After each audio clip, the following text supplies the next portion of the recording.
Welcome to our Wisdom Series. I'm delighted today to have a leader with over 30 years of business transformation, digital transformation, operational excellence at multinational companies. Until recently, he was the head of customer and technology solutions, which also included GBS at Novartis. And prior to that, he led a very similar role at Syngenta. He also has experience as a controller at Rubbermaid, and most importantly today, he serves on the advisory board of SSON, where he's also a judge for the Best GBS Awards. He's also on the advisory board of High Radius and O9 Solutions, and he's on the board of directors of Aokah. Robert, welcome to our session today. Thank you, Atul. Pleasure to be here. Wonderful. So Robert, we'll just get started right away with kind of GCC setup because we're seeing a very significant growth in that market. So in one or two moves, what should a company get right when setting up its first GCC? And what is the most common mistake that kills momentum in year one? I think setting up a GCC is a transformational journey. And with any big transformational journey in the corporation, you got to be really sure why you're doing this. Why are you going about this change, right? And that means that the senior leadership of the company needs to be aligned on exactly that question. Are we doing this to attract talent? Are we doing this to make a big dent in our cost base? Or is the mix of both? Be sure about the why, because the why determines how you're going to go about it. And unfortunately, I've seen too many instances where people sort of go into a transformation because it's like everybody else does it, right? And so it must be the right thing. So be clear about why this is good for you as a company, how it helps you accelerate the implementation of your enterprise strategy. If you know that, you're going to make the right decisions. Right. Robert, to that point, those are the ones that will then drive your decision about location, right? What kind of work you're going to do, what kind of leadership you need. Absolutely. There you go.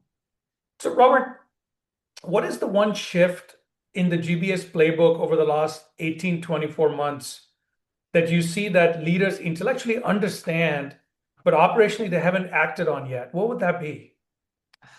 I think the one thing I find a lot of GBS organizations, GBS leaders sort of struggle with at the moment is of course this whole notion of AI and what it means for GBS, right? Because it's big. I mean, AI means potentially a lot for many industries, for many operations, but definitely also for GBS. So you sort of see this urge with many GBS leaders to say, look, I got to do something. It's important. Right. I got to move. I got to start, right? But what those leaders do understand, because they've been through it, is that your fundamentals matter. So having your process clean, having your data clean, having your tech stack clear are the fundamentals for a successful AI journey. And those leaders know that because it's not different from when you implement any kind of technology, any kind of change. Being clear in your starting position, having clean processes, clean data, it simply helps. But because there's sort of this whole urge and whole need to go fast with AI, sometimes I see people, let's just forget about that for now. Let's just do stuff, get some use cases in and get going. So that's definitely one thing I'm seeing quite a bit these days. So Robert, just on that, you make a very good point, right? So where is AI already changing outcomes in GBS today? And where are you seeing leaders confusing experimentation with impact?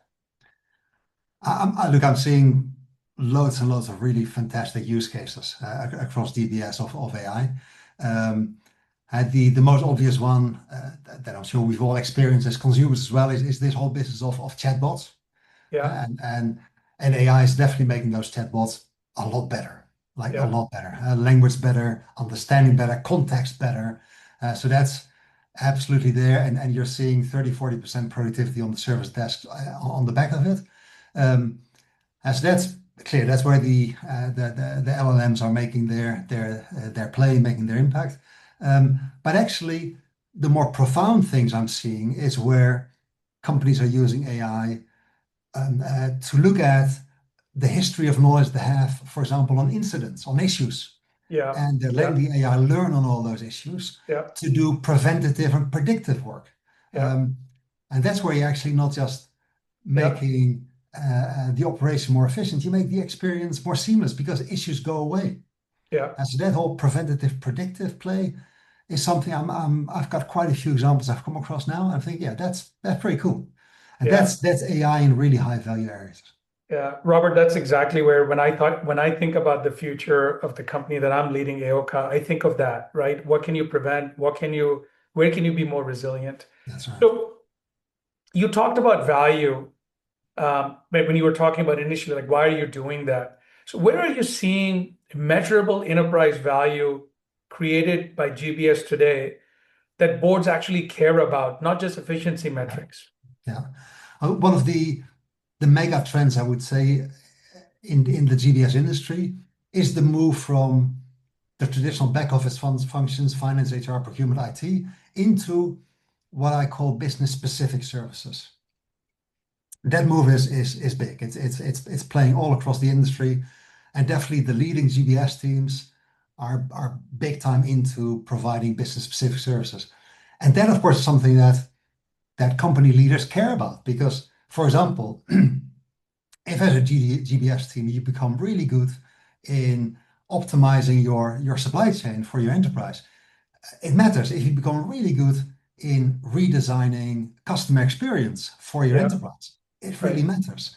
Um, and there's now many GBS teams out there that are providing customer experience services, that are providing supply chain services. For example, that are making a real bottom line and top line impact for those enterprises. And these are business specific services. So they're not like the standard um, Back um, office. Yeah, back office. yeah, Anybody can do it. No, this is you gotta know your business. You gotta really yeah. understand your customers. You gotta understand your operations. And really good GBS teams at the moment are super relevant in that space. So on that point, Robert, more companies are adopting a GBS-like model, right? Yeah, And yeah. some start with maybe one GCC, but many are kind of adopting the overall arching GBS model. So if a GBS leader started today, what is the first irreversible decision you think they must get right? And what is the mistake that is the hardest to recover from? And look, like any leader, and I'm a big believer in that. Leadership is about creating the culture, creating the teams around you that are gonna go on the journey with you. So the first thing any leader needs to do is get a great team around him or her. I mean, it is that obvious. There's not a single GBS leader out there that can pretend they understand this whole play of the GBS industry. There's no way. There's no way. It's Yeah, way too wide, way too complex. So you need people in specific domains, in specific functions that actually help you. Um, and I, for one, have learned over the years that I've done this that I'm definitely not the smartest person in the room, and I definitely need all the brains in the room to make the right decisions. So getting the right leaders around you, it matters. yeah, Matters a yeah. lot. That's great advice. So as I think about that, I also think about, often growth comes because you have to unlearn something. So what is one comfortable belief that you know about GBS and GBS leaders that they must unlearn if they are going to stay relevant over the next few years? Yeah. Well, one thing I've spoken quite a bit about, and I still see too much, I think, is this sort of almost like obsession with GBS leaders, with SLAs and KPIs, and metrics um, and traffic lights. And it's like being really busy with the operational excellence part of your job and being really focused on the inside of the engine room, sort of Yeah, working of GBS.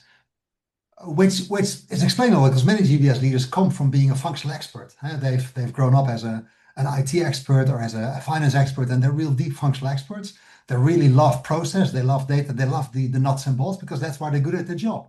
yeah, Um, yeah, but actually, to make a real difference as a GBS leader isn't about the inside of the engine room. It's about the customer. yeah, It's about falling in love with the customer and making sure that the customer actually is successful. That's what makes the real difference. So the unlearning is there, I think. yeah. That's a really good takeaway.